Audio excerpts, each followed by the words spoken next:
السلام علیکم ورحمۃ اللہ وبرکاتہ۔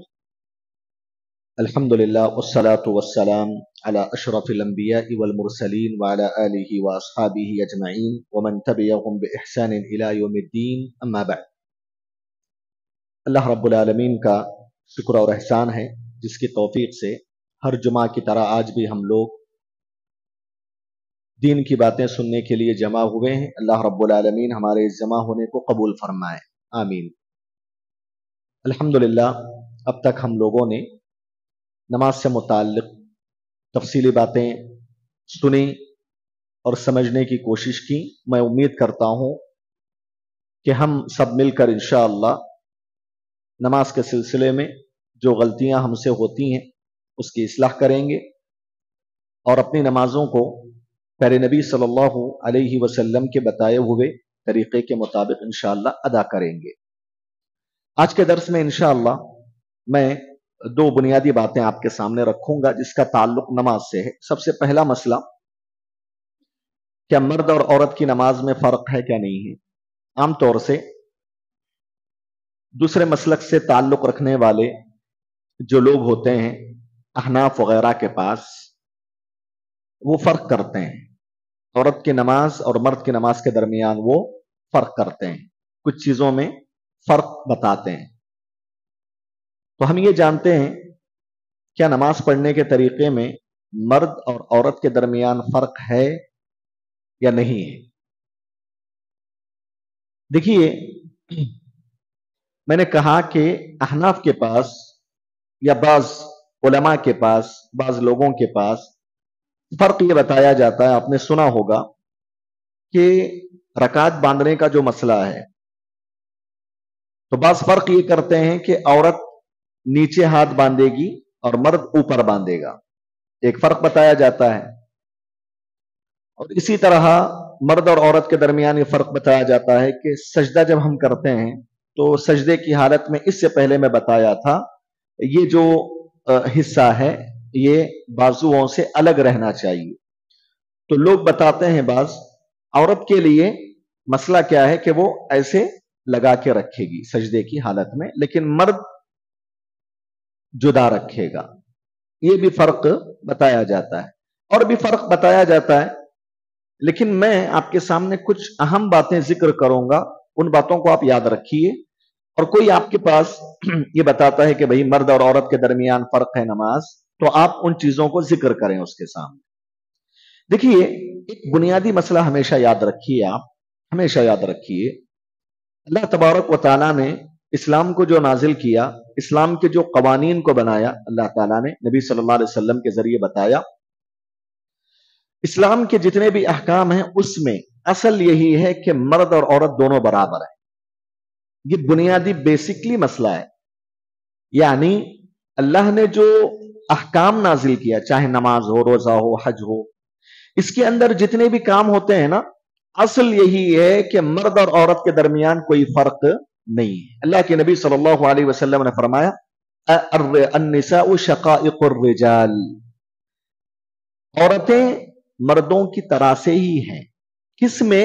احکام میں، نماز میں، روزہ میں، حج میں، عبادتوں میں عورتیں مردوں کی طرح سے ہی ہیں۔ جس طریقے سے مردوں کے لیے حکم ہے اسی طریقے سے عورتوں کے لیے بھی ہے۔